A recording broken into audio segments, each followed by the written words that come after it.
I can hear him.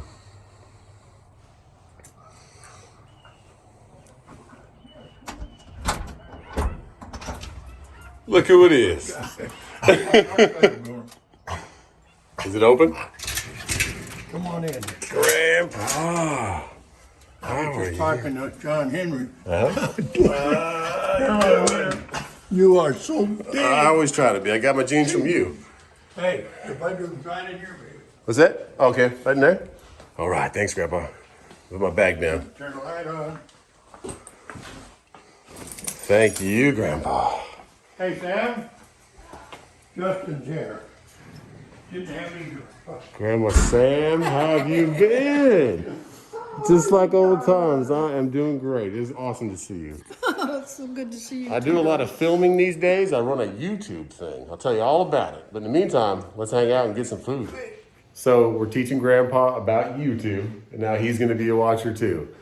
And Grandma Sam is making something smell good in here. What do we got in here? It smells We good. got dinner going. Oh man, look at those. That smells amazing. Well, we love you, Grandma Sam. Thanks for making me dinner. Love you too. And you're on YouTube for the first time, maybe? Who knows? I know. Now you're a movie star. It's Grandma Sam. Hanging out with Grandma. Hey, babe. Make some rice. So this is Grandpa. What's your full name? What's your first, middle, and last? James William Henry, Senior Senior. now, but I was junior. When my dad died, I just dropped to junior. Okay, so now you're just senior. And where were you born and when? Born in Ventura, California, 1930, October 24th. October 24th, 1930. To my beloved mother, Carvel Henry, and my dad, James William Henry Sr. And I wasn't born in a hospital. I was born on Fixway Street in Ventura, which now occupies the Hells Angels motorcycle group. Really? Fixway? Like, how do you spell it? FIX Way. Fixway. Yeah. That's, and there was a house there and you were born at the house? Yeah. Oh. And the day after my birth, the house burned down. And so my dad and mom and my sister Maxine, who was the only child at the time, they moved into the hotel that my grandma and my Aunt Lil owned, Okay. which is now a bakery, excuse me. It's still there? On the avenue in Ventura, The Avenue. close to the main street. Okay. It's still there, you think? Pardon me? Do you think it's still there? Do you think the bakery is still there? The building's still there, but it's not a hotel now or a bakery. Yeah. It's some other type of a And tell me commercial endeavor, I'm sure. the story of how your mom and dad got out to Ventura. Like, what did they start like? My mom and dad or my great-grandparents? Either way, go for great grandparents. Well, the Henry family, as I know it, began in North Carolina, Franklin, North Carolina. And my grandpa and grandma, who were my forebears, and they had 5 children. My dad, well, I should probably tell you in the order that they were born. My Aunt Eva, my Aunt, my Aunt Eva and my Aunt Lillian, my Aunt Margaret was the youngest. She actually came after my Uncle Rufy, and my dad, and Aunt Margaret, which they're all deceased now. They all came to California. It was in the early 20s when they migrated from North Carolina to Oklahoma. They were going to live in Oklahoma, but Oklahoma had a tornado, Oklahoma City, where the oil was coming. And we had a tornado there, and so my grandma said they were either going back to North Carolina or they were going to go to California. So there was an oil field in Ventura just opening, and that's where they went. And that's where we became Californians. Yeah. The whole family lived in California for the duration of their lives. My mother was born in Taft, California, and of course she met my dad James, and were married. After a short period of time, my mom had my sister Maxine, and then 2 years after Maxine was born, I was born, and then 3 years after that, I think about 2 years after, my brother Warren was born. My dad worked in construction, started out in the oil fields, of course, and worked his way up to a foreman level. Then he went into business for himself as a general contractor. We lived in Ventura during that time. It was during the Depression, and food and was pretty hard to come by. My dad worked for like 50 cents an hour on Pine Mountain. They built a road to a observatory with pick and shovel. No heavy equipment was involved. It was just a lot of men and a lot of labor. Mm-hmm. And after that, then he went back into the oil field. During that time, I was going to school in Ventura to grammar school, E.P. Foster, and then there was the Avenue School, which was on the avenue, of course. And we lived close to the mountain. And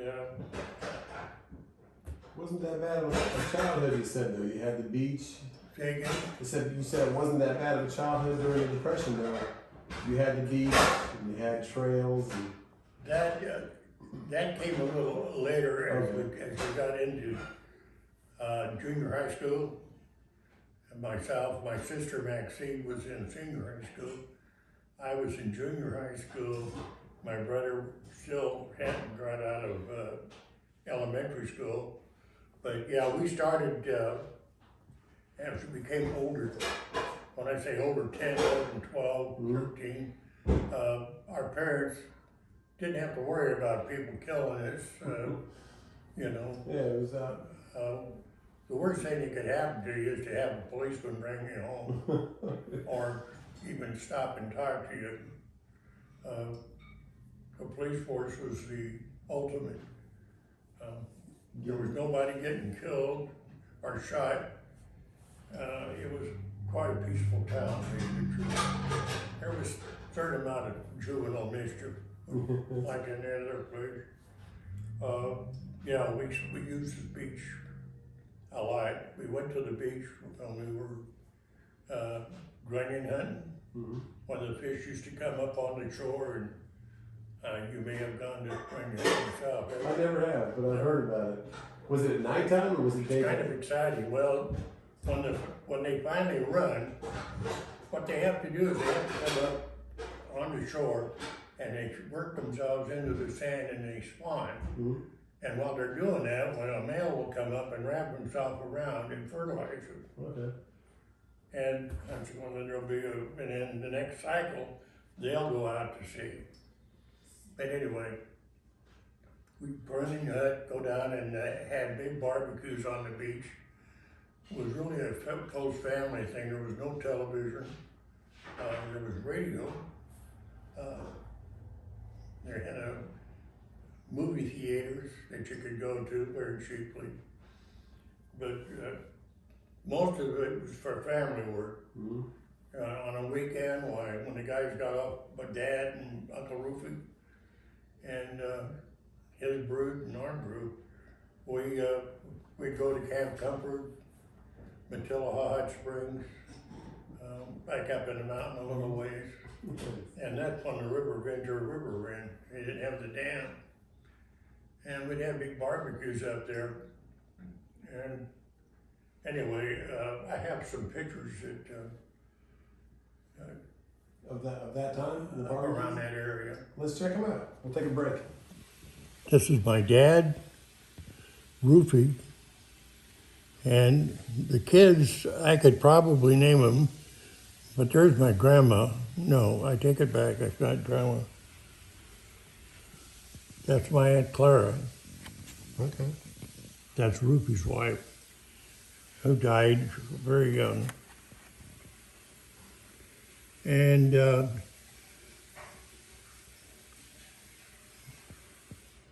But that's your dad standing on the left, huh? anyway, there's grandma. Yeah.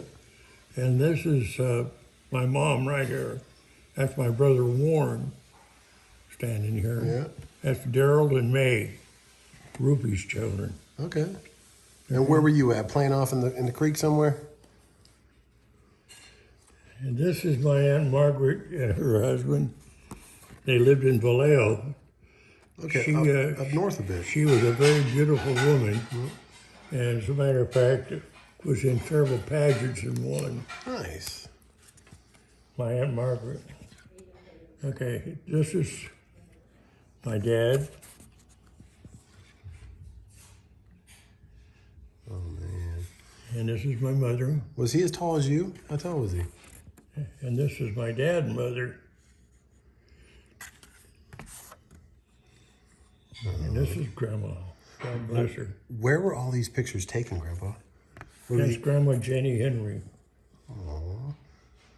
Where were you guys at? Her maiden name was Jenny Bryson. Bryson. Okay. Okay, these are all almost duplicate. This is Grandpa. Wow. He died of a stroke. Okay. What was Grandpa's name again? Pardon me? What was his name? It was your name, right? Rufus. Rufus. Okay. Rufus R. Henry. And this is my dad's family here. No, it's not minus any. There's the 5 kids, Grandma and Grandpa. This is my dad, my Uncle Rufus Jr., my Aunt,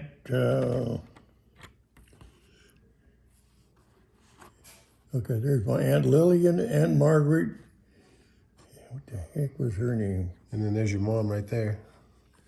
And then Aunt Eva. yeah. And then Grandma and Grandpa, or great Grandma and Grandpa for you. And there's my Grandpa and Grandma again. Yeah. This is my Aunt Margaret and a friend. I don't know who that is. And this is my mom and Margaret's husband.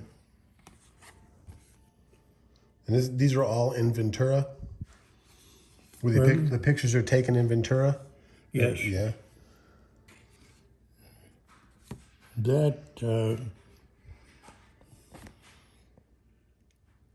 That's my Aunt Lil and somebody there. That's Ventura too. This is my Aunt Margaret and Aunt Eva. These little pictures were taken in North Carolina. Okay. He wasn't the mayor of Franklin, North Carolina, but he owned just about the whole town. Oh yeah. He had 2 high-rise buildings there. Was very wealthy, but you never know it. Yeah. Just really humble During the guy. 30s and the early 40s, these guys did go around sticking Didn't talk about it. their Huh? chest out, bragging about the money they had. And this here is my very good friend Johnny Moore. He was an uncle, Okay. and the rest of the people are all part of the Bryson family. Okay. And this is my Aunt Eva and my Uncle Joe again. Back in North Carolina. You know what? If you're trying to make this is a duplicate of this picture. Okay, it's just a isn't little bit clearer, yeah. Yep. it? No. No, that's not a duplicate. I thought there was the one. Your dad was a tall man too. But if you want to make copies of these, I'll take pictures of each one of them, Grandpa. if you made a recording or pictures of them, That'd be awesome. Like I said before, I was in junior high school. My sister was in senior high school. My brother Warren was still in grammar school. But that's when the war started, when the Japanese bombed Pearl Harbor, and everyone became Jap haters. It was really a difficult time. We used to have bond drives for support of the state, metal drives, rubber, any kind of metal, we could turn it in, because it was all supposed to be going to war machines, and it was. So we participated in that, and we had a 10-cent savings stamp that you could buy for a dime. But if you sold the book was, I think, worth $20, but in actual cash value, but if you kept it for 5 years, it was worth $25. Okay. So some people did that. A lot of people bought war bonds also, because they matured after 5 years also. My dad went to work, tried to go in the military first off, and one of his legs is an inch and a half shorter than the other leg. And during his military physical, they declared him 4F because he limped, and they had to. I mean, I don't think it was completely 4F, which was unfit for military service. I think what it was they told him that he couldn't serve in the active military, that he could take some type of federal job or whatever. Well, he was a contractor, and things were starting to happen. Wages were going way up. Like I say, my dad was working as an independent contractor when the war started. And he went to work for another company, Macro Construction, and their wages went way up. They had a good, strong union, and everyone prospered during the war. We used to have blackouts. Everybody had to be inside when it got dark, and you had to have shades over your windows so you couldn't put them in any light. And then Is that for like if anybody? that was in 1941, I think. Was that for like bombing purposes, or Pardon me? what was the no light for? So that they couldn't see it for bombing or cities or what? Well, we were out on the coast, and believe it or not, the Japanese shelled. Let me think of what it's called. It was out on the Rincon. There was a small holding, not a holding tank, but essentially that's what it was. The oil that's pumped is kept in a tank, and then it's reserve, and then it was. And they either put it in trains or anyhow. So they were trying to protect that. A Jap sub in 1942 surfaced and fired its surface gun into the shoreline, which was kind of scary. And then they used to have air raid drills, sirens going off and tracers shooting up in the air. Wow. It was kind of scary, but for a kid, it was really scary. Yeah. And so they actually reached our coast sometime. I was getting older, of course. By the time the war ended in 1940, 43 somewhere. 45%. Anyway, I was in my early teens, and my dad decided that we all should move up to Ojai, or Miners Oaks, really. And my brother, Maxine, Mom, and we had lived in a shack on Alvarado Street. And my dad built a new home for my mom because she had polycystic kidneys. She was starting to become very ill then. and was hospitalized 3 times. And anyway, when we left Ventura, she was pretty bad off. And the tragic thing was my dad was making pretty good money, but he couldn't afford the proper care that she needed. She was supposed to have somebody at the house all the time. Well, my Aunt Lil, for a while, which is another story. Anyway, when my Aunt Lil, before she got hooked up with where her job was, lived with us and took care of my mom. And she was a professional chef. Really? Yeah, everything she knew or learned was, she never went to culinary school or anything like that. You just trial and error. But she was so good that the Folger Coffee Air hired her Really? and had a house built, a little granny shack Outside. for her to live in. And she brought us up to that mansion one time, Upper Ojai, and showed us their silver collection and all. Wow. Now, when you say Upper Ojai, are you talking about Ohio? Did you guys move to Ohio? That's where all the movie stars right now live, in Ojai. Like Calabasas area, kind of? No, Upper Ojai was up, it's up against the foothills. Okay, but still Ventura, but in. No, it's Ojai. Okay, It's not Ventura, it's Ojai. but it's close? Well, yeah, they're synonymous Okay. practically. And then we were watching a movie the other night. Johnny Cash lived in Casita Springs, Okay. and you could see his place as you go on 33 up to Ojai. There's Casita Springs, then there was another town over there. So your mom started getting bad and then your aunt was taking care of her, but she was a professional chef and then. Yeah, that was when the war was still going. Okay. And my brother and I made the mistake of saying one time, we were hungry, but we'd been playing, and she said something to us, and I didn't mention it, but my brother did. She made stew. Mm-hmm. Now she's a chef, Yeah. and my brother said, I ain't gonna eat this slop. And man, you talk about a woman getting mad. She had a spoon in her hand, and she chased both of us around the table a couple of times. Outside we went, and she said, and you're staying out there until your dad gets home.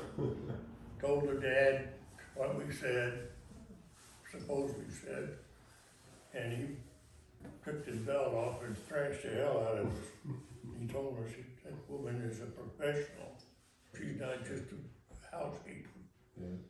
Anyway, that's a side story, but what I was trying to tell you though, during the war, I got a job at J.C. Penney's. I was only like 14 years old. And I wound up getting not a lot of money, but I got access to nylon stockings when they came in. Mm-hmm. And that was on the list of hard to get stuff. Mm-hmm. Gas was rationed. Mm-hmm. Then we had a C sticker, which was relatively good, but and my dad never really had any problem there. We used to have little red tokens for meat. You could only buy so much red meat, Really? and then they had sugar and all these other spices, which were hard to come by. But everyone managed. But my dad and I had Warren. We used to drive up through where Lake Casitas is right now, Mm-hmm. before they made the lake there. Yeah. And we poached deer during the war. Okay. So we had red meat occasionally, but it wasn't all that, there was other people doing it too. But it was an experience that we had an old abandoned rock crusher, which was a couple hours from where we lived. We'd get up and go over the railroad tracks. That's another antique thing.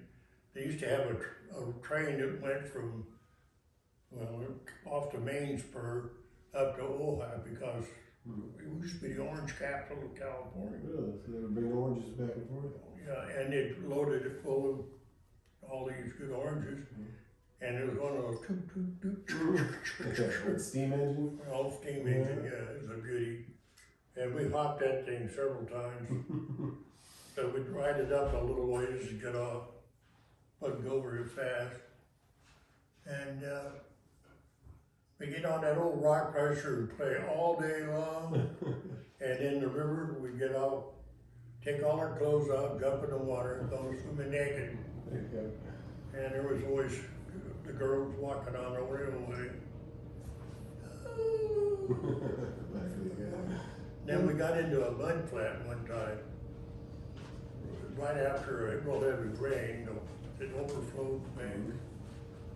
And we got into this gooey, ugly mud. And we had mud fights. And we looked like something from outer space. Then we go back over to the river, dive in the water, and like a torpedo go through the water. And then the steelhead used to come up the Ventura River, and we'd go down there and noodle them.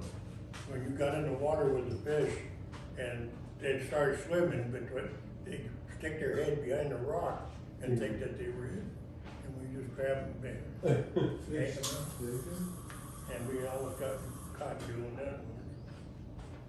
Anyway, and then I went to Nordhoff High School in Ohio.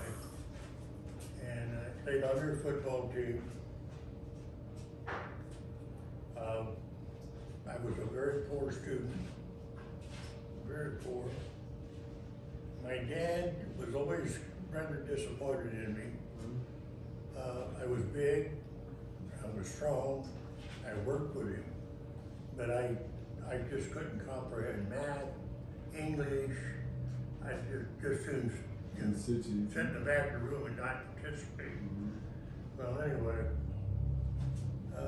that was a costly situation on me, and I was nervous all the time. And my mom realized that I was afraid of my father, and you know,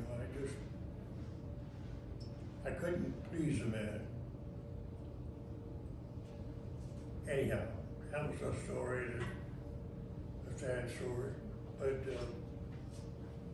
once I got to a point where I was just about a nervous breakdown, my mom said, you know, I told her, I said, I want to go in the military. And Dad said, no, you're not going to go in the military. And my mom said, Jim, if you don't let him go in, I'll go down and sign him in. So he let me go down. And I was going to go down to be a sailor because the Seabees were Fort Hueneme, right? And I couldn't see any sailors. Well, this sergeant was sitting there in the Army. He said, son, how'd you like to join the Army Air Force? And I said, sounds pretty exciting, you know, the Air Force. What would I be doing? He said, oh, you're working on airplanes, or we have to look and see what your aptitude is. And You can test you out. well, I had an IQ, which was pretty good. And my dad said, okay, go on in. So I signed up, and myself and Arthur Burroughs, a friend of mine, and joined the Air Force. And I said, well, now what? Well, we're gonna send you to Fort MacArthur, then you go to San Antonio for basic training. Well, I never been out of California, or even hardly out of Ventura. Yeah. So I said, okay, so we went back to school and we were hot shots.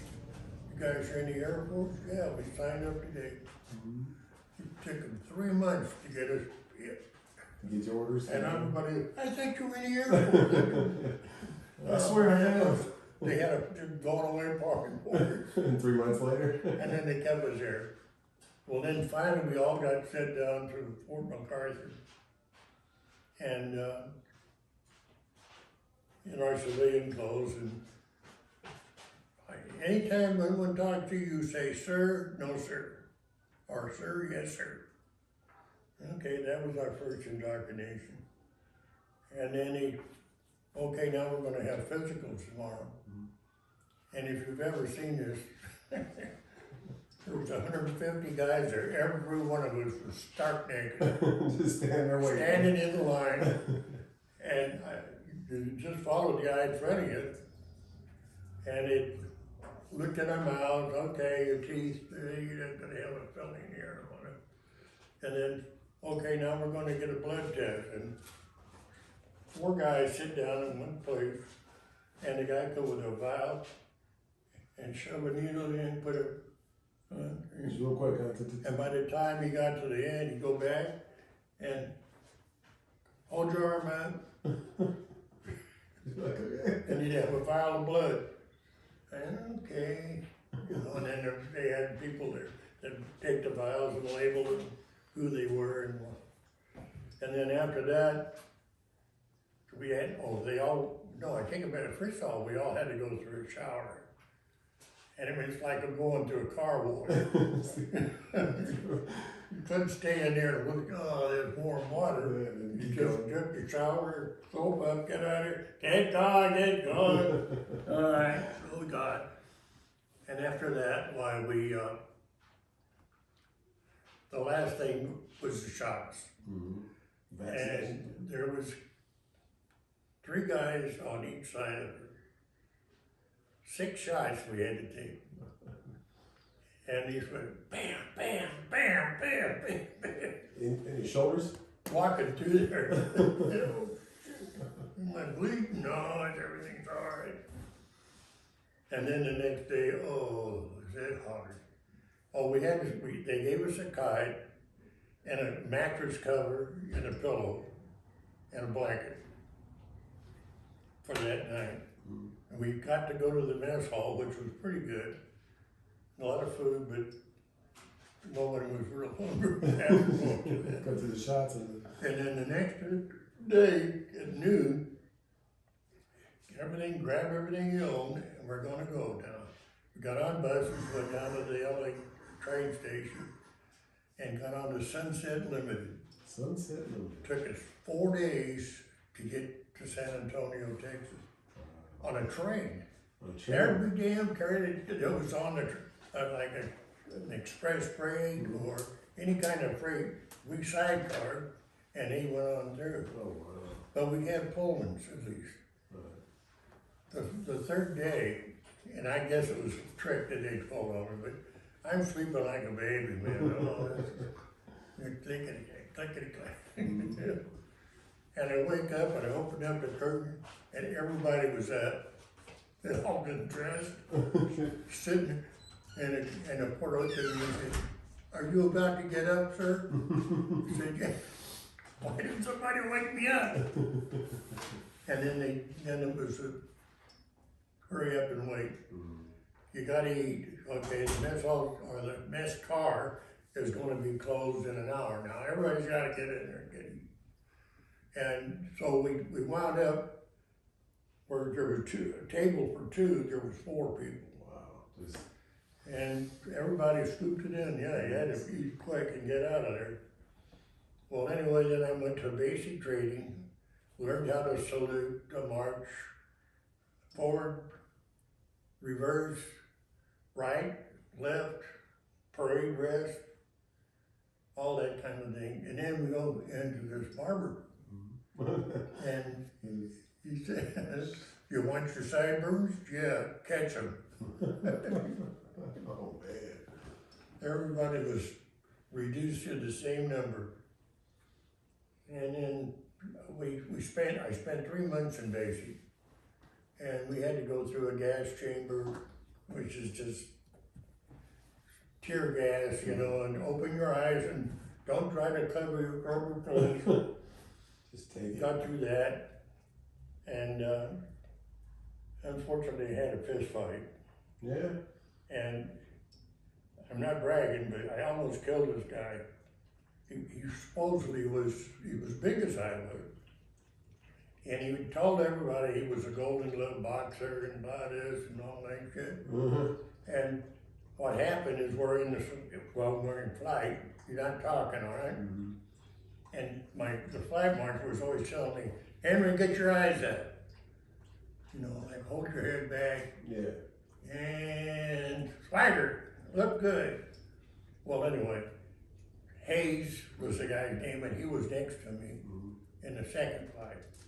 And he told the flight marshal, or our DI, Yeah. that I was talking in the flight while we were walking. And so the guy comes to me, he says, okay, Henry, I want you to write, I will not talk while marching Anymore. 150 times. And you know what I told him? I said, he said, pardon me? I said, hey, I quit school to get in the goddamn army. I'm not gonna I'm not go back to the chalkboard. be doing elementary work for you. He said, all right, you got KP for next week. Kitchen police, Oh. which wasn't bad, but anyway, I learned that, well, let me tell you what happened. We went out on the parade field at midnight.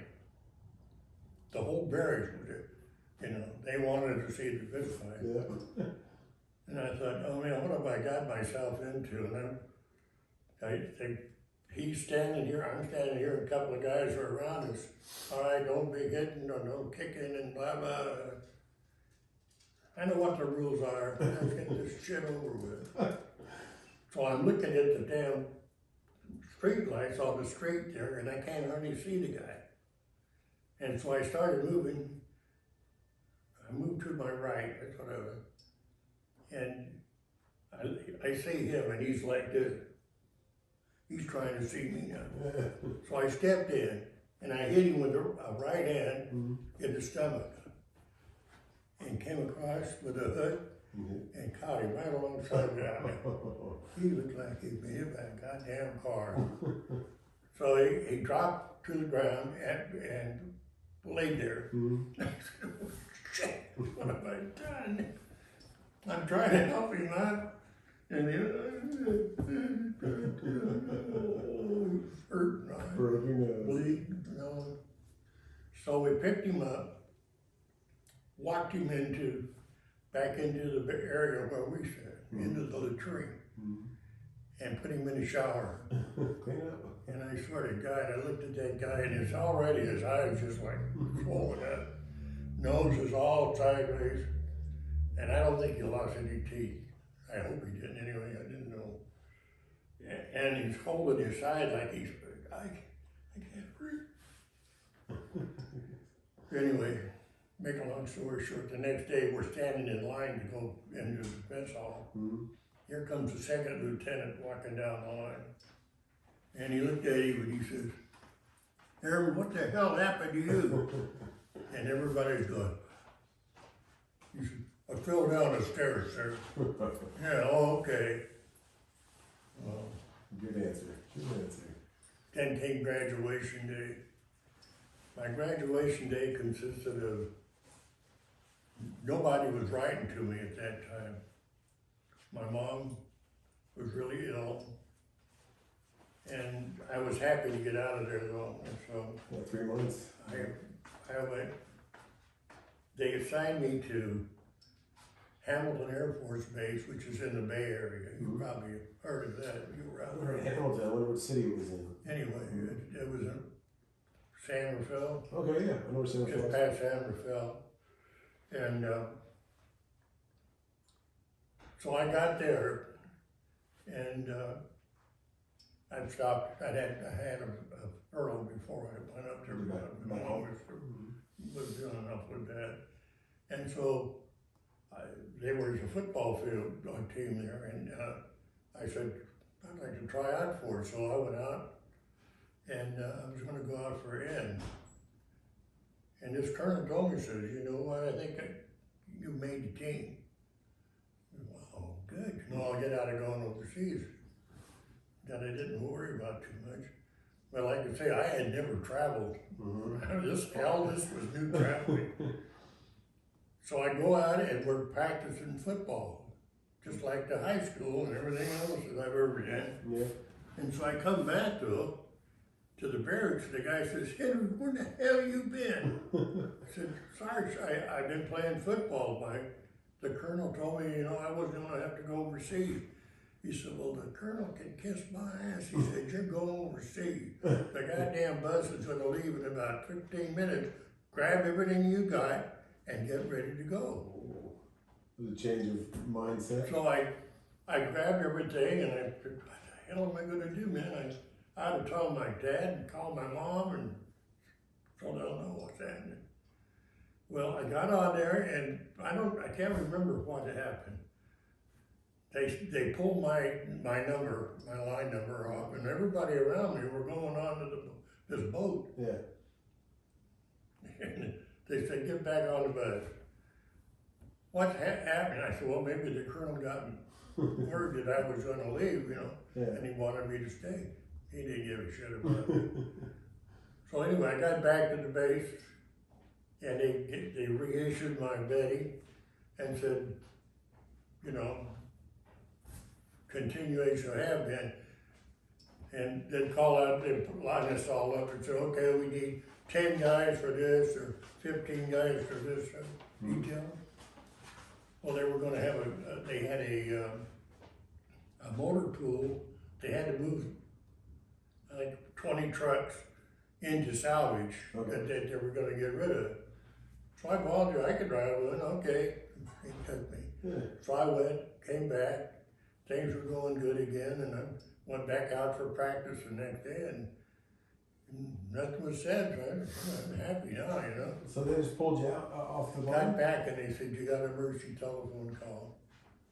I said, oh man, I hated that. I knew what was happening then.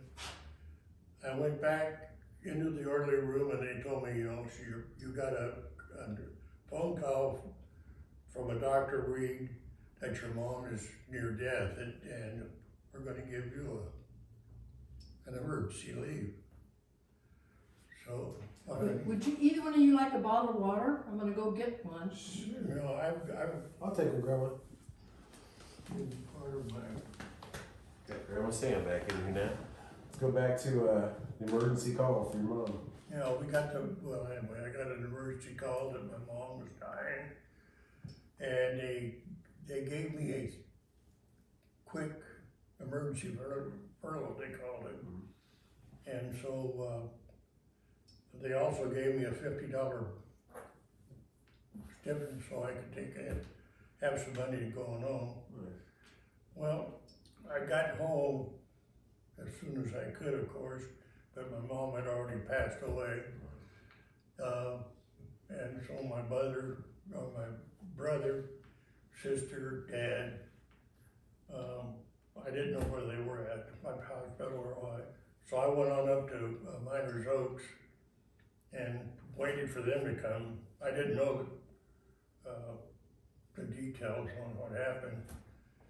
And anyway, they finally came in and said that Mom had died and she had a terrible death, that she was in pain. And I said, I didn't want to hear that stuff. I said, I remember Mom, when I was leaving, she told me, she said, Billy, be a good boy. And that's what I've been trying to do. But anyhow, after that, we had the funeral, okay? She was buried there in Ventura, in Ivy Line. I went back to Hamilton Field. I spent $50, so I had to hitchhike all the way back up to Seminole. And my biggest worry was how I'm gonna get across the bridge, because if I hitchhiked on this side and got through it to Rappel, I'd be all right. But if I had to walk across the Golden Gate Bridge, I wasn't all that happy. But anyway, it worked out perfect.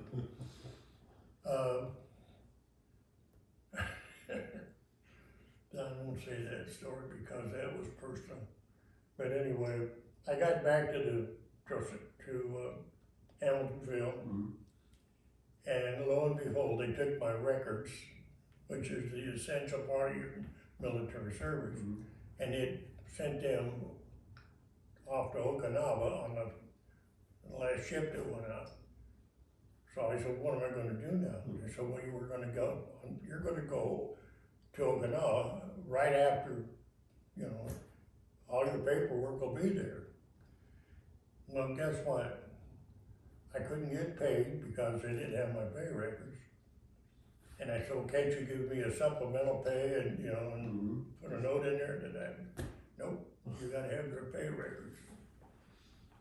So anyway, I spent the next 30 days on a friggin' trip transport, USAT General Weagle. We went from San Francisco to Honolulu, from Honolulu to Manila. Well, on our way to Manila, we ported there, okay, and then we left for Guam. Well, we hit a typhoon, and we were going around it the best they could, and they got an SOS from a Japanese fishing trawler that they'd lost their engine, and they were, so the captain diverted over into the damn typhoon. And honest to God, I never in my life believed, if somebody told me that the seas got that rough, I wouldn't believe it. And it looked like mountains.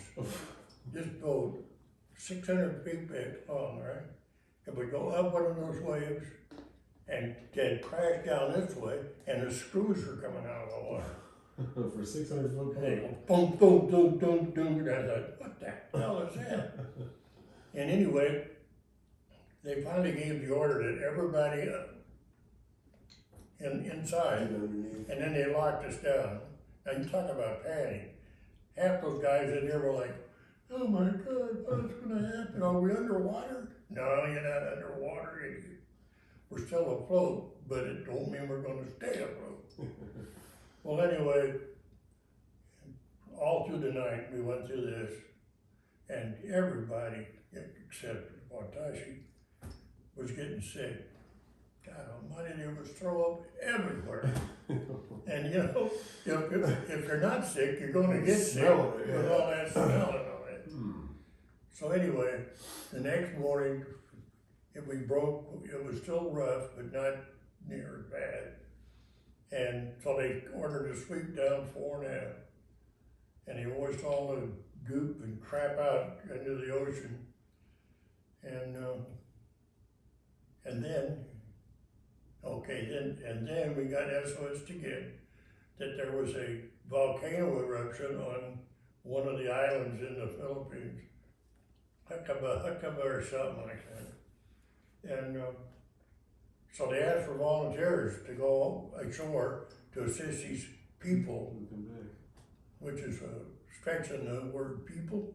These people look like little apes.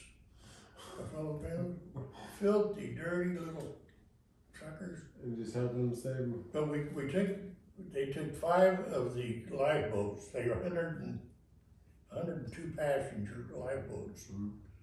So that, you know, 500 people. Yeah. that's a lot. And the Weagle couldn't go in close to shore because the draft. Yeah. Oh, anyway, they said that there was a DER coming in that was gonna station halfway out. So going in, it was a real rough trip. And what they started out with these pogo sticks. They got they're hooked on the tandem, and you're supposed to 2, 3, 4, and that turns the propeller. Or we're sitting right there. That's how you We're not moving. Just keep it going.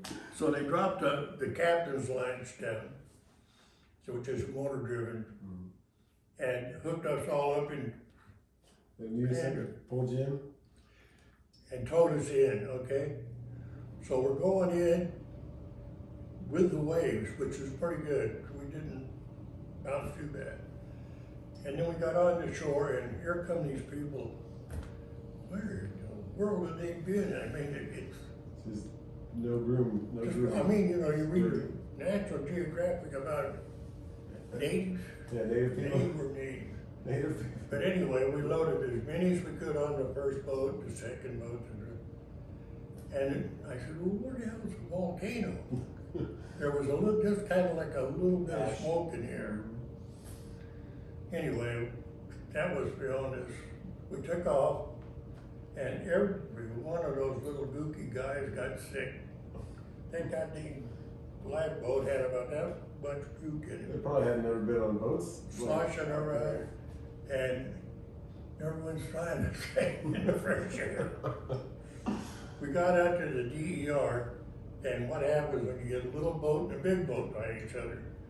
The big boat's going like this, and the little boat's going like this. Yeah. And so how are we gonna get these people off our little boat onto this big boat? And his sergeant told me, he said, throw them. For some Somebody come in, and we get to this level, boom, boom, boom, 4 or 5, back down, and they were digging their heels in trying How are you thrown?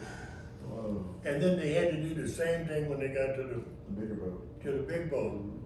The DER is going like this, and the big boat's just almost sitting station. Anyway, that's kind of, after that whole operation, we had all of these poor little gooks on board. And like I say, they were absolutely filthy. I imagine most of them had bugs crawling. Well, language barrier too, right? Yeah, well, we couldn't understand what they were Yeah, they saying. speak the same language, yeah. So I was starving, been out there all day long Yeah. on the damn ocean. And they said, okay, you guys, go get yourselves settled in, and we'll call you back in for dinner after the refugees eat. And I looked out, and what are they eating? Egg foo young, that canned, oh man, I never, planted that. Homicide. But anyway, we got them back to Manila, and then we went back out and had another sweep down 4.5. Clean all that. I mean, everybody out there with brushes and fire hoses, Clean all that. and those guys that weren't working would move over on this side, while this side was washed down and vice versa. So then, we finally got back underway, stopped at Guam, and they asked, okay, we want 100 volunteers to, we were what they call an experimental flight, on-the-job training. Mhm. We need 100 people for this island. And I said, not me. Not Guam. I'm not We're volunteering. gonna hang out in Guam. So anyway, the people got off that wanted off. The whole ship going from San Francisco to Okinawa was a gambling ship. Yeah. All the senior NCOs knew the score and brought cards and whatever else. Mhm. And they had blackjack games, poker games, all over. Just waste of time, right? For me to make it and get halfway there without dying out eating that stupid food they were feeding us, I started working for this one master sergeant that had a blackjack game. If they needed to eat from the ship stores, I'd go get it for them, come back, and Yeah. he'd tip me. Anyway, that was over. We got on Okinawa. And believe me, everybody that got off that ship kissed the ground. And Okinawa was not the best place in the world at Yes. that time. It was just after the war. And we were our occupation forces, Yeah. We didn't do any fighting, thank God, but evidence was everywhere. Yeah. Trucks bogged down in the ocean, and it was just kind of messy. And that was probably part of what we were supposed to do, but they brought the Army Corps of Engineers in and did most of that work. First thing he said, don't pick up any live ammunition. And invariably, some idiot picked up a mortar shell and it blew up. Anyhow, the thing I remember first off, they told me we're going to go to Yontan. And I said, now, that's not a bad name, Yontan, that's easy to remember. And it was like 20 miles, I think it was north of on the island. There was Naha and Kadena were the main functions where the big bases and airports were. Yontan, it was a communication depot. That's what I was doing. They told me I could be a radio operator, which was CV or Morse code. Morse code, and or a maintenance, radio maintenance, or teletype maintenance, teletype operator. A couple of other trades, and I said, well, this one guy's telling me, teletype man, that's a racket. So I said, I'll be a teletype maintenance man. Oh, okay, good, because I like mechanical. Well, that's what I did for a year and a half. And then when I rotated, well, there was Typhoon Gloria that came through and visited 200 and some mile-an-hour winds. Wow. It was the worst tornado or typhoon that they'd had in that decade. And it was so strong that a personnel carrier could carry like 20 people was parked in front of with a big telephone pole went across. It pushed it right up over the top of it. Wow. All of the bathrooms, which are kind of set aside away from the activity, because they're just outhouses, like 20 whole outhouses. All the roofs were blown, and the antenna formed. We had metal and telephone pole. That wind was blowing so hard, they yikes. really tore us up. I saw the official report because they were sending it out on a teletype about the wind was over 200 miles an hour, and that a lot of aircraft were destroyed that were on the ground. And thank God it didn't last too long. It lasted about, well, another thing, they got the eye. Yeah, the storm, yeah. One side of the tornado or the Typhoon. storm will blow this way, and then it blows this way. Yeah. It's weird. But after that was I really got to know a lot of good people, a lot of good friends. And then I keep telling the guys, we're Air Force, we're supposed to fly.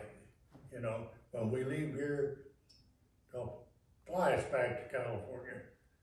Yeah, right. Back on the boat. Same crap, right back to, 30 I went minutes. under the Golden Gate Bridge 4 times. 2 going, 2 coming home. Oh, wow. When I went to Tokyo or Japan, same thing. Coming back, same way. Jeez. One of my friends that I met when I was stationed well, when I ought to talk about my family too. Right after I got back from Okinawa, that's when I met Sue. Mhm. She was a WAF, and What does that mean? What is a WAF? Barbie, Women Air Force. Women. Oh, women Air Force. okay. And, well, we dated for a while and then decided to get married. Well, that went off pretty good. We got Ruth and Ray Shellsmith was her parents. And we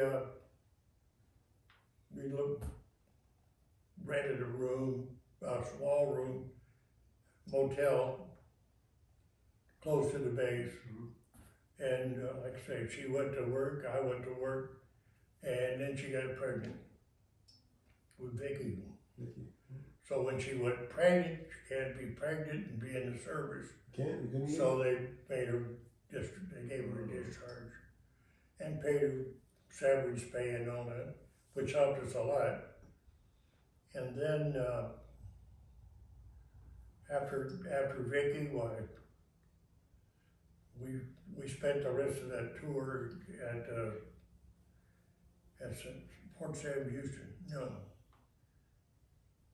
Lackland Air Force Base. still up there in San Rafael area. Yeah, That's where you had Vicky. I'm sorry, Randolph Air Force Base. Randolph. That was the start of the Korean War. Okay. And all of the old B-50s and the B-50s that were flown just towards the end of World War II were reactivated, and they had the training crews at Randolph Field where we Getting them were, ready. and they were losing. I came out from where we were living and looked up and saw this B-50 smoking, and then about 8 shoots, and the guy crashed. Everybody got out of it.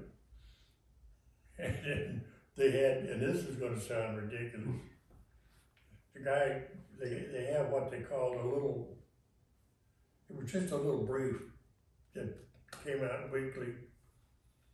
And the B-52, or the B-50 was sitting on the runway, getting ready to take off.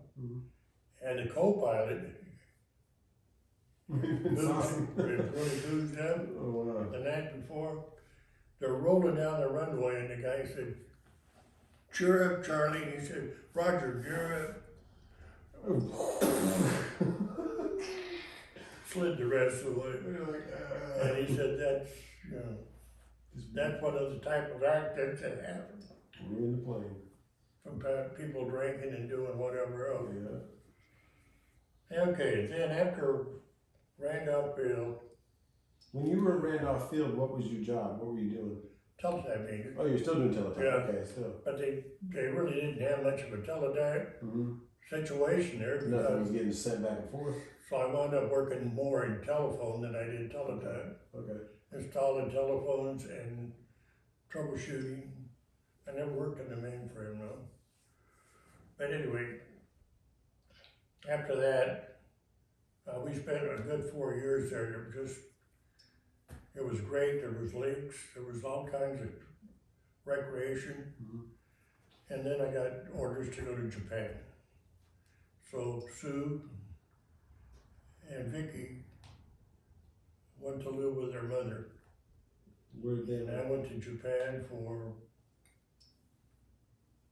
almost 2 years. And then when I came back, Sue and her mother met us at the Pier 51, I think it is, in San Francisco. And we just got off that ship and back onto a ferry and went up to Camp Stoneman, which was a terrible place. Where was that? In the Bay Area still? Camp Stoneman? Yeah, Was it towards Sacramento or where was it? It was just in the Bay? Camp Stoneman is, Just not a nice place. it's still in the Bay Area. As a matter of fact, it's real close to the Bay. Whatever they call The those, Delta, the water that came down? those Okay. sluices or whatever. Okay, so you got, And, cause I pulled this in there and I don't, yeah, we boarded buses to go to Camp Stoneman. But it was a World War I repo depot, okay. replacement depot for sending new troops over. And, there wasn't anything there except that they processed you back to the States and gave me an assignment. They said, I'll be stationed at Mather Air Force Base. I thought, oh, glorious, right across the bay From where you were? in Sacramento. So, anyway, from there I went into Sacramento to Mather Air Force Base. After Mather Air Force Base, during that time, Jeff was born. So I had Vicky and Jeff. And Steve. And Steve was born. So I had 3 kids then. And then I got orders to go to crypto school from Mather Air Force Base to Camp Stoneman, New Jersey. New Jersey? That's Stoneman.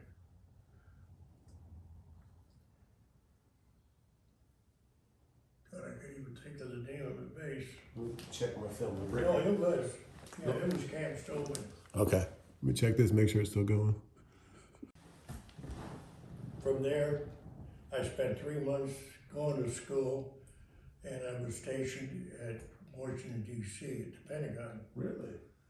So I went back to Mather Air Force Base, no, not Mather. Anyway, I came back to California and then I was reassigned to Washington D.C. to the Pentagon. So it moved the family back to West Virginia. Can't remember the name of the town. But I worked in the Pentagon for a year. And then I had a choice. I could go back overseas.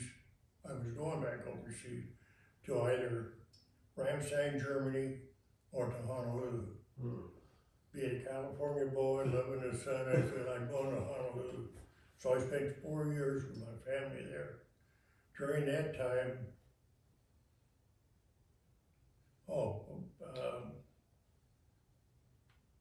your mom was born, I think she was born in California, though. I think so. Yeah, before we left. Before you left. And then, anyway, there was the 4 of us then, 4 kids. And I was stationed at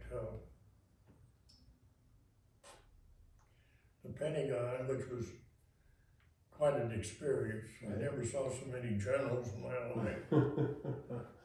People walking down the hall. A brigadier general wasn't much, even a major general, 2-star. But when they got into lieutenant and to the 4-star. The high ups. So what I did, and this is something, I worked for the chief of staff of the Air Force and the Joint Chiefs of Staff. We had the Secretary of Defense, the Vice President, and the President, and Secretary of Defense. Did I say that? Yeah. Anyway, they were all connected to our crypto equipment, so they could talk to all over the world to anyone who had the same equipment we did. And I was always like, Important people. and if you work mid-shift at I think it was midnight, we had to go up to General LeMay's office and pick up the phone and test it out and call the 5th Air Force, 8th Air Force, and 2nd Air Force to assure that everything was working right. And we had an air policeman that escorted us. And there was some funny stories told there too, that one of the guys went up there, General White, had been stationed in Africa, or Egypt, I guess. And he had one of those sabers, with a crazy blade. He pulled it out to say, Just cut his hand up. how the hell do you get it back? You had to leave it out Oh wow. and explain to the general the next day what he was doing, screwing around with that Good knife. stuff, yeah. And I thought, that poor son of a bitch is probably gonna have a heart attack. But anyhow, that was pretty good service. So then I went back, like I say, to Hawaii for 4 years with Sue, and then I had Jim was born over there, Yeah. and didn't work out too well. Played football for the Hickam Flyers. We won the championship. We played the Kaneohe Maroons, what the hell was the other one?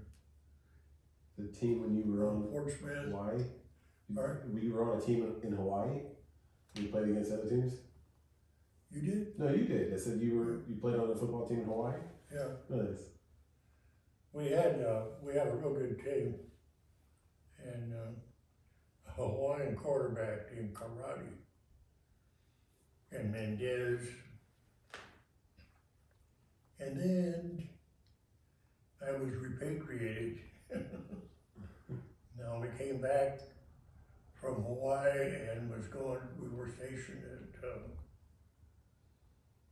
Bossier Air Force Base. And believe me, Bossier Air Force Base ever caught on fire, the whole United States would be. Really? Where was it at? Where was Bossier? That's where the B-52s were. They're not there now though, I don't know what the hell. I guess they mothballed most of them, but when I was there was like, I guess something like 32 maybe, B-52s? B-52s. And when they had an ORI, Operation Readiness Order, all of them they always had the crews in this bunkhouse on the runway, or not down the runway, but the infield. And when that klaxon goes off, they have to run to their airplane, or most of them got in vehicles and drove out. But the guys that were at the aircraft, the mechanics, they have powder charges. You ever see one start? Just fire the It motor. goes boom, boom, boom, and all the engines are running at the same time. And then magnify that by 30. It's so goddamn noisy. That's where my ears went. So that Bossier Air Force Base was still in California? And they'd all have to be ready on the line, and then they'd file out and go around to the Runway. get ready to take off, and then he generally called the ORI off, and they'd go back and Just be ready. send them back up. Where is Bossier? In Louisiana? Bossier. Bossier Air Force Base, Bossier Air Force Base Louisiana. Is it- was at Barksdale Air Force Base, but Bossier was where they kept the big ones. But what state was that in? What? Where was it at? What state? Where was it in California? Louisiana. Louisiana. So when I drove out here yesterday, I went through Bossier. Bossier, yeah. Bossier, Louisiana. You know what they used to call that? What they say? Bossier City was Sin City. Oh, really? Because there's a bunch of casinos. There's a lot of casinos there. They have casinos, yeah. But the thing was, at that time, on Saturday night at 12 o'clock, everything shut down, supposedly. And then all those jerks that were out there came to the base, to the NCO club. Yeah, I mean, I was just a bartender, Yeah. and there were like 5 people deep at the bar. Just waiting for drinks. It was, So from there, what happened after that? How did you end up back in Ventura and meet Grandma Sam? What was the next thing that happened from then? from when? From when you were at Bossier? What happened next? Oh, well, I got divorced from your mom, or your grandmother, and married this British bitch. I wouldn't say that in front of John, because that's his mother. But anyway, from there, I got a divorce, and I got a discharge. I retired from Bossier City, Okay. or from Barksdale Air Force Base. And then you went back to California? Came back to California, and went to work with my cousin Richard, who was a big contractor at the time. And he paid me good, and I worked hard. And probably for 2-3 years, and things were going really good. And then I got a divorce from June, and I met this crazy lady blonde. Grandma Sam. She worked with me. She was a good girl. And Where did you work together at? Was it the contract? Where did you work together?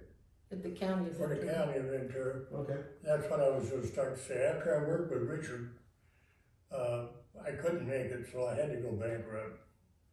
I went chapter 11, and I thought I was gonna be disgraced because people who go bankrupt aren't like credited. The creditors all gave me a big break. I was paying almost all my money out to bills. Yeah. And I had, I think it was, we were paying $125 a month for everything that we owed. Yeah. But it was prorated along, and I got it paid for. So when I went back to the bankruptcy judge and to sign off that I was no longer in bankruptcy, that he held me up and said that, you know, I was one of the most successful clients that they'd had in the bankruptcy court, and blah, blah, blah, blah. So anyway, that's about where it was. And then, like I say, I went to work for the county of Ventura as a maintenance man at the airport. And before a year was up, I was his boss, maintenance superintendent. And our boss liked me. Tom Vogt, smartest man I ever worked for. He had visions that were just unbelievable. Yeah. And I went down to Mexico with June and John, Wayne and Natalie, and wound up getting lost at sea. Fishing? I was lost at sea for a solid week. Went out Monday morning early, and they found us late on Friday afternoon. What? What were you fishing? What were you doing? Yeah, we went out to go fishing. The guy that I went with was an aircraft engine mechanic. The outboard motor broke. Oh wow, so you was We drifting. had it overhauled. The power head up here in the lower unit Yeah. separated. So the piston So the was. water was just, anyway. So we were drifting into shore. And I asked him, I said, how many life jackets you got? He said, I got 3. So there's 4 of us. So I said, no problem there, you know, I'm a good swimmer.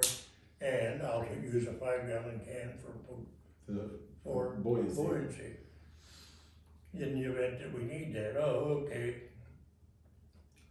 So we're drifting and talking, and I had a cigarette, he had a cigarette, had an extra 5 gallons of gas, and a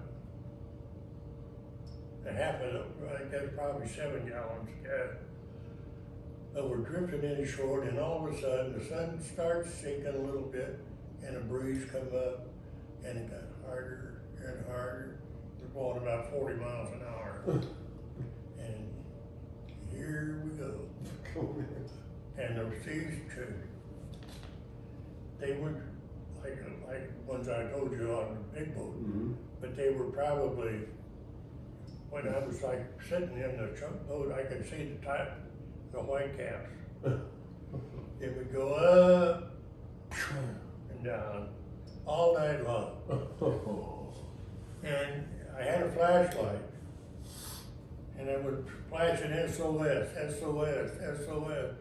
Till you know, I could see car lights for a while. Yeah. And some idiot, but after we got back there, said that somebody was flashing a flashlight, and that we lost.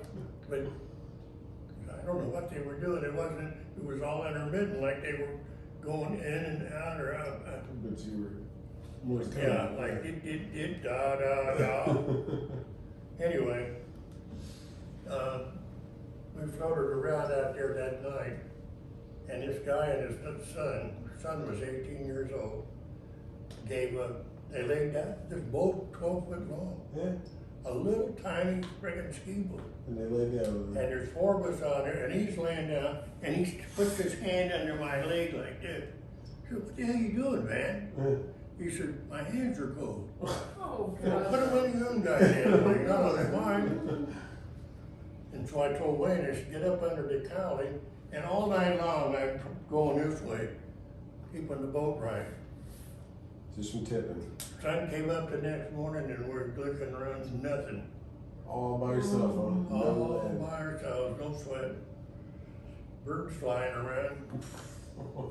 And then we saw, I said, okay, let's take the inventory. What we got? Got in to eat. He looks around, he's like, well, I got these dried peaches or apricots. And I said, well, how many are there? He said, oh, probably 4 or 5, maybe 6. I said, okay, you take 2, you take 2, you take 2. I don't like the damn thing. So Wayne had 1 or 2 rather. And I said, do we have any water, Ben? He said, no. Gasoline, you can't drink gasoline. Anyway, I heard it was a solar mill. You know, I said, if we take cellophane, put 2 tackle boxes up there, we'll put cellophane from that package of Gordo food that you have, and you put a sinker in the center, make it concave, and then grab something from the ocean that's wet, and put it around this fruit cup that we found. And then the heat condenses it, puts up on the, drip into a little container. Had it working for a little while, and then, I guess it probably made about 3 or 4 ounces of water, but it's enough to dredge them out. And we caught a fish. I caught a fish, a ribbon fish, right on the surface of the water. So Van says, I'll take care of that. So he takes it off the hook. We're sitting there watching it, and he slices it, pulls the entrails out, throws them overboard. I said, what the hell are you doing? I said, You could use that. that was our bait. Yeah, for the next fish. Oh, sure, I didn't think of that. Yeah, I know. It was, So how'd you finally get found? that, I could have wrote a book on that trip. That was the dumbest bastard that ever went out of the ocean with. He never heard of it. And he just gave up. He said, they're not gonna find us. I said, of course they're gonna find us. What are you talking about? I said, Wayne's 13 years old. Yeah, an 18 He's year old. already cried a little bit. He said, Daddy's mom gonna find us? I said, yeah, she'll get somebody out here looking for it. Anyhow, and then took a t-shirt rag that he had, wrapped it around the gaff, and I poured gasoline on it and put it off the back of the boat just to let it kind of drip out and just to get enough for fume. And if we had to, we could light it at night and help Show us. somebody, yeah. Anyway, I kept trying to think about what we're gonna do. Well, the 3rd day out, the sea was real quiet and we're just kind of lollygagging. And I look out over the bow and I see this, I swear to God, it looked like an airplane on it. So he had a skate flag in there and I stood on it. Please. I'm waving it. They flapped and swings the big pelican. Oh, wow. And I said, and of course, at least it was something we laughed. Yeah. We cracked up, well, man, we're trying to get a pelican to take us in. Okay, so the 4th day, it was starting to get a little bit touchy, and I said, God damn, what the hell is that? It smells like we got a fire, electrical, or something's going on. And Van said, oh, you caught me. So what are you talking about? He had a napkin and got seaweed and let it dry and was making a smoke. I said, Van, I cannot believe that anybody would be that addicted to cigarettes. I had a whole pack of Cools when we started out. I smoked one, and I said, here, take these, smoke them. Yeah. He smoked those, smoked the pack that he had, and he was out of cigarettes in 2 days. Wow. Anyway, so I said, think about it, man. You got gasoline here, why would you even think about lighting a fire? Well, I just wanted to have a smoke. Well, how the hell are you gonna smoke seaweed or crazy? Anyhow, that was another thing. And then we got to Friday. And things were getting a little bit tight. Wayne was saying, is there any more water, or can we get any more water out of this thing? Son is doing the best it can. We had about that much water in it. So I said, just just take a little in your mouth, switch it around, and then swallow it slowly. And then Van and then his kid, and then it was done. And I'm listening, and I think Hughes Air West, we could see him going from Cabo back down to the mainland, and then back down. Way too hot. Way the hell up here. And so, but anyway, that was something that we were trying to flash and do. But then we got to Friday, and I started hearing, I thought I heard an airplane. And I said, Van, try to concentrate and tell me if I'm wrong, but do you hear an airplane? And everybody was quiet. Sounded like it. I said, I think I heard it again. And yeah, I hear it too, I hear it. Mm-hmm. And looked down, and right on the surface of the water, they come an albatross. It's a Coast Guard airplane, but it's got those gull wings like that. Yeah. And I said, it's an airplane this time, I know it. So I got up there and I went, and he gets closer and closer, and he came up and he goes, so he saw you. yeah, and then he started circling us. And I said, boys, we're saved. We're finally going home. And so I look at the guys leaning out the side of the door on the side of the aircraft. And I said, what the hell is he gonna do? Drop us something to eat probably. Well, anyway, they go over and he throws out this thing, and parachute opens up, a little one, and it starts sailing now, but it's going over our heads. You're gonna have to go swim to it. Probably a couple 100 feet. Yeah. So I said, let's paddle, guys. So everybody up there, didn't have a paddle. Yeah. So we're going this way. We finally got to the damn thing and got the gap and hooked the parachute. It was a 5-gallon can, and we set it down between us, opened it up, Castle. and no, what? Big old hunk of sponge. I opened it up, and there's a radio. So I put the radio over on my side, so Van didn't get a hold of it. And then we took the sponge out, and there was like 6 emergency waters. Nice. And a little packet over on this side with about a year's supply of Lucky Charms.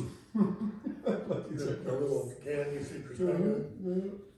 And which is, when I think in retrospect, that's a good idea. If I'd been out there a month, I would, and I'd start eating and swallowing, I'd probably get sick. So anyway, that's what that was for. So I took the radio that had put the antenna up, it was on. I said, rescue aircraft, this is the I forgot what kind of vessel. I said, powerboat, you're here to rescue. I said, how do you read me? And I come back, I read you loud and clear. He said, we're happy that you guys are all right. Are you sick, ill or anything?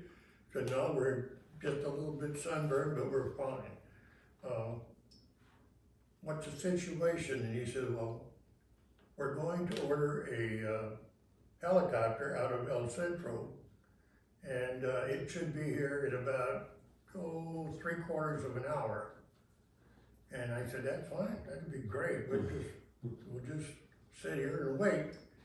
And he said, I'm gonna mark you, and then we'll be leaving. So he flew around a couple more, and he came in just a little bit lower, and they told us, it looked like a bomb out. It was somewhere about that long. And as soon as they hit the water, white smoke started coming out. A big smoke marker. So I said, wow, that's great. And then, I can't remember what the guy called us, but anyway, he said, aboard the boat, he said, been a change of plans.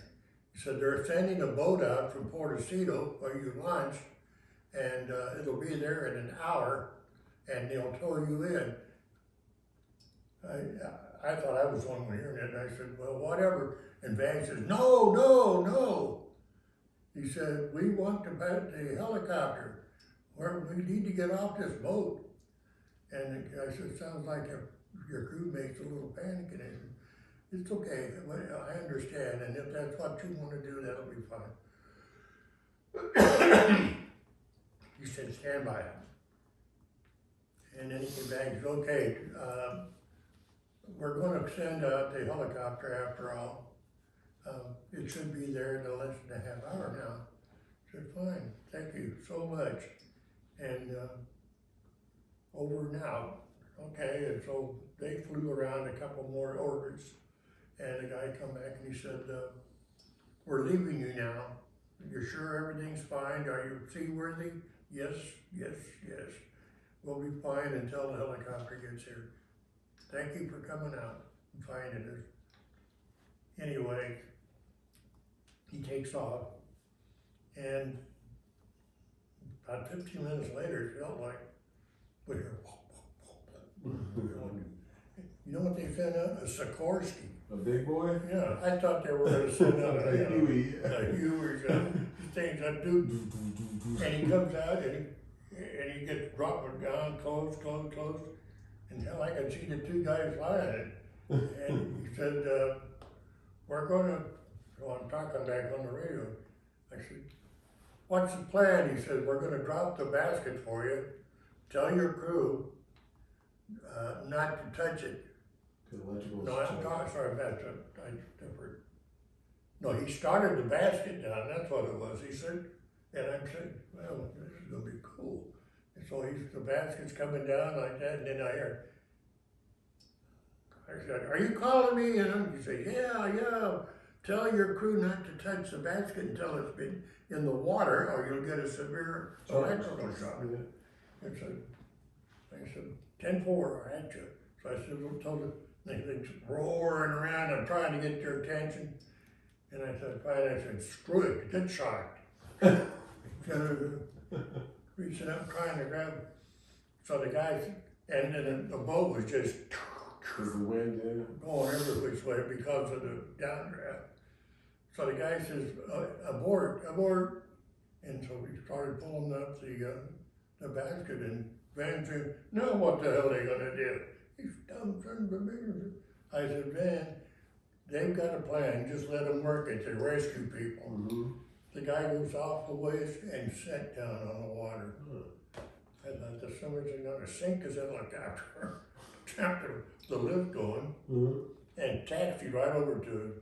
Oh, it floated. And he drops this big gangplank, and he says, come aboard. So of course I took Wayne first, and then his son goes on. And so I'm holding the boat and the helicopter. I said, come on, Ben. Ben said, the captain always leaves the boat last. And I thought, now you Let's go. you haven't even contributed one item. So I said, fine. And I jumped on, got inside, and he does it when he Spins out. and leaped and landed right on his stomach on the gangplank. Knocked the air out of him. He's going, and I'm saying, serves you right. Anyway, it took us 14 minutes to get back to where we started. And you know who was there to meet us? All the Mexican people that in town. Oh, thank God, you know. Hey, welcome back. There you go. I felt really good that those people came out and did that. Nice. Anyhow, now, I'm just about up to date, except that I go back. I worked as a harbor patrolman. Mm-hmm. Harbor master, you said. Well, I took the test and became a harbor patrolman. Okay. When the harbor master left, for a job in South Toledo.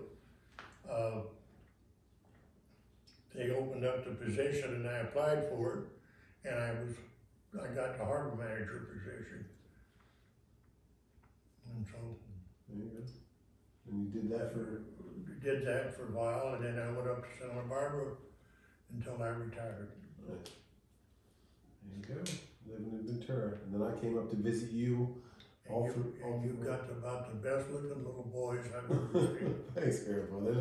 They take after you. Some You of my, and Katie have done such a marvelous job. we tried. Some of my best memories as a kid was my brother and I going up there and visiting you guys in that Ventura home. Loved it. Had a hot tub in the back, had the motor home up front. It was a whole different world. And that beach trip we took, we parked our RV on the coast. Well, you impressed us Mhm. so much. I hated to see y'all leave me. You know, like I said, when I would go in there and see you and Jason talking with each other, playing some game or doing whatever, Yeah, and no argument, no Good little fight. kids. we You tried. guys are so good. We loved being up there with you guys. We wanted to stay every minute. It's beautiful up there. And you know, you've got a good relationship now, I'm sure. Yeah. Yeah, Jason, he's my best friend in this world. I'm gonna go see him after I see you guys. So his birthday is actually the 30th, so 2 days. So as Jason, You know, I feel bad about not being able to. I've got so many kids now, you grandkids. got too many to worry about all over the place, but And I'm proud of every one of them, though. we appreciate you being the root of it. Well, this is Grandpa Henry. Thank you for your story. We love you from everyone on my side of the family, everyone across the board. You've been an anchor of our family, and we love you to death. So it's great for us to hear about your story, being 4 days at sea, all the times overseas, and everywhere you've been in life. And I'm blessed, and I'm thankful to God that I got you as my grandpa. So I love you, and I love you too, Grandma Sam. Love you too, And Mom. that food was amazing. So we're gonna get some I love sleep. you guys more than you ever know. We know you're the root of it all, Grandpa. We love you. And from Texas, we're gonna sign out and get some sleep and get some breakfast tomorrow.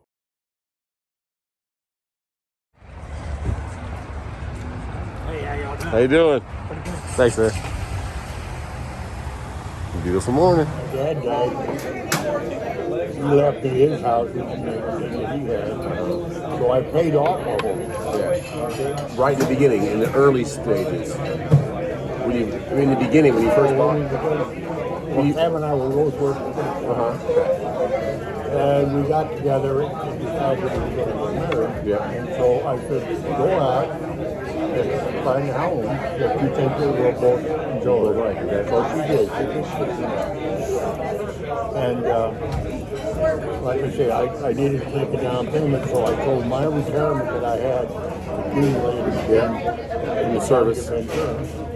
for a down payment, $10,000. Was this like a 1970, 1980? More like just about 79. 79, 80? Okay.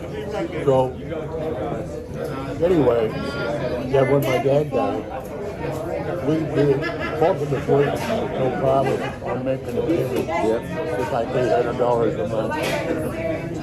But, when my dad died, he left me two homes in Ohio. And then Billy, his wife, had property in Colfax, California. Okay. He had a July, a Rebel. Don't think of that too. So I went back up there and told him. The guy was only paying like $35 a month for a 2-bedroom. And I told him, I said, I'm going to be owner. And he said, well, I suppose my rent's going to go up. Yeah, so very definitely. You know, you can like it. So anyway, I took that money and I paid off my balance to my dad. You bought it for 100? Yeah, I owed about $97,000. And so I took that money and paid it. Well, anyway, when we came back from Texas, the housing market was way up there. I sold a house for $650,000. And I thought, It's a good retirement. Yeah, why not? somebody wants to buy it, let them pay it. Well, this woman had just sold her condo and had that money, made her down payment on it. By the way, she just walked out and I wanted it. Sold. So anyway, we come shooting the taxes with $650,000 and no bills at all. Yeah. So we bought this house that you saw. And then been down here ever since. Simply like, I don't owe anybody anything. I've never. That's awesome. Our utilities that we go through. And you have that. Yeah. That's what I asked. Oh yeah. Yeah, I got the grandpa's asking about the merchandise. Yep, I got all kinds of stuff. It's crazy. All kinds of different things. I am so proud of you, Joseph. Thank you, Grandpa. Can't tell you. Thank you. Chris, you dropped your ticket.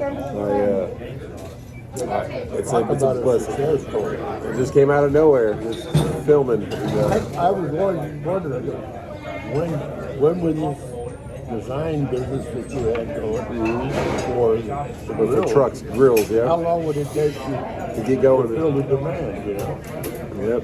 And I noticed, I think you told him to pay $30,000 or something like that for The equipment? Yeah. Yeah, for all the equipment in the powder coating machine. Yeah. the big investment. Yep. We've been blessed though. We're very lucky. You're willing to take that step. Take the risk. Yep. If somebody would say, I can't do that. Well, maybe I can get it done by somebody else. Yeah. But the best way to do things is do it yourself. But so you came out here, and now you're in your last home here. But trying to figure out how Grandpa got out to Texas, and his wife's sister lived out here with her daughter, and they visited, and then so they came out here and bought a house too. That's why they came out here, and then they stayed. And Grandpa's playing golf and enjoying it. And this will be his forever place. But I'll come visit you. There we go. You're very welcome. Thank you so much. You're very welcome. Do you like ketchup and hot sauce? I just salt and pepper, which I have. There you go. Do you like ketchup? You want some ketchup Do you want ketchup? or hot sauce? You're good? Okay. Thank you. You guys enjoy, okay? Thank you. But I wanted to know a little bit about that house because that house is what I remember so much from Grandpa. A hot tub in the back, right there in Ventura County. Grandpa, do you remember the address of the old house? The address of the Ventura house. Shore Street, it was 20.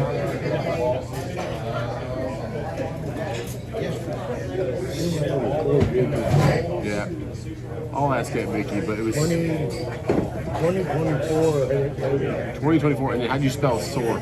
SORA. Sora Street, 2024 Sora Street, Ventura, California. We'll look that up. But right now we're gonna grub a little bit. Grandpa got the eggs and I got the biscuits and gravy. Yeah, a lot of military guys here too. Thanks for your service. There goes breakfast, and Grandpa just signed. He paid breakfast for me. Thank you, Grandpa. And he signed his left hand. I forgot that Grandpa was a lefty. Just like my middle son, Grandpa, is a lefty too. That's awesome. I forgot about that. Love you. Thanks you for all the great memories. I Thanks for love you everything. too, man. And bringing me back to the truck. And for dinner from Grandma Sam. And I'll bring these crazy babies out to you again soon enough. Great. But some of the best memories of my life were with you as a kid. Yeah, So well, I can say the same for you. thank you. And I miss Been a beautiful, beautiful beautiful time. relationship.